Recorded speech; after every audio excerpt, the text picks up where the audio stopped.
Hello friends, नमस्कार. मी विजया आणि स्वागत आहे तुमचं माझ्या यूट्यूब चॅनलमध्ये. तर सध्या ह्या बॅग वगैरे जे पॅक करून दिसत आहे ना तुम्हाला, तर आम्ही आत्ता व्हेकेशनला जायचं ठरवलेलं आहे. तर मी आदी आणि आर्या आम्ही आता 2 ते 3 दिवसांचं व्हेकेशन प्लॅन केलेलं आहे. असंही आर्याला सुट्ट्या लागलेल्या होत्या उन्हाळ्याच्या आणि आदित्यलाही आता 1-2 दिवस कंटिन्युअसली सुट्ट्या होत्या. म्हणजे 1 मेपासून तर शनिवार रविवार वगैरे सुट्टीच होती. तर म्हटलं चला कुठेतरी छान फिरून येऊया 2-3 दिवस, मस्त मुलांसोबत थोडा टाईम स्पेंड करूया.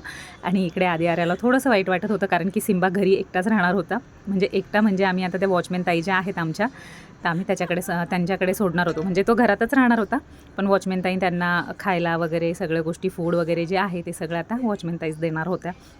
त्याच्यामुळे त्यांना थोडंसं वाईट वाटत होतं आणि जाण्याचा उत्साहही होता. तर आदित्यने इकडे ओला कॅब बुक केलेली होती. तर आमची जशी संध्याकाळचं आमचं ट्रॅव्हल जे आहे तर सुरू होणार होतं. 7 वाजेची बस होती आमची आणि आम्हाला पोहोचायला जवळपास 12 तासाचा वेळ लागणार होता. तर 12 तास आम्हाला ट्रॅव्हल करायचं होतं. तर त्या हिशोबाने आमच्या सगळ्या बॅग्स वगैरे पॅक झालेल्या होत्या. ओला कॅबही बुक केलेली होती. आणि खरं सांगू का, रिक्षापेक्षा ना मिनी इतकं परवडतात ना ह्या गाड्या. म्हणजे जेवढं पे आपण रिक्षासाठी करतो ना, त्याच्यापेक्षाही 20-30 रुपये दिले ना की मिनी कॅब इतकी मस्तपैकी आपल्याला छान पाहिजे तिथे सोडते पण, आणि सगळं सामान वगैरे पण छान मावून पण जातं डिकीमध्ये, म्हणजे गजगज नाही होत. तर फायनली आम्ही जे आहोत बस स्टॉपवर पोहोचलेलो आहोत CBSच्या. तर मी नाशिकला असते जसं की तुम्हाला माहितीच असेल. तर आमचा जो मेन बस स्टॉप आहे तो CBSचा बस स्टॉप आहे.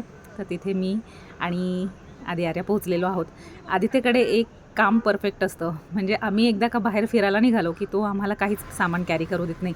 म्हणजे पाठीवर सॅक पण तोच घेऊन जाणार, दोघं ट्रॉली बॅग्स पण आहेत तर त्याच्याच हातात असणार. म्हणजे त्याचं असतं की नाही, तुम्ही काहीच नाही घ्यायचं, मी आहे ना, मग मी सामान घेतो, तुम्ही तुमचं तुम्हाला सांभाळा, असं त्याचं असतं. म्हणजे एक घरातला करता पुरुष वगैरे असल्यासारखा तो बिहेव करत असतो. बाहेर गेल्यानंतर भारी वाटतं की तो एकदम आम्हाला पॅम्पर करत असतो, आम्हाला सांभाळून नेत असतो. मुलं मोठी झाल्यावर ह्या सगळ्या गोष्टी खूप क्यूट वाटायला लागतात. आणि आमच्या आर्या मॅडम ज्या आहेत यांचं एक छोटीशी बॅग असते मस्तपैकी पाठीवर लावलेली, आणि त्याच्यात एकच काम असतं म्हणजे स्नॅक्स.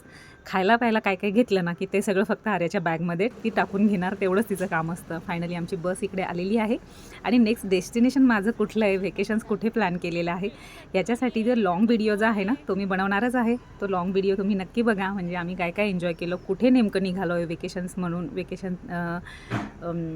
एन्जॉय करण्यासाठी. तर भेटूया आता नेक्स्ट ब्लॉगमध्ये. Bye bye.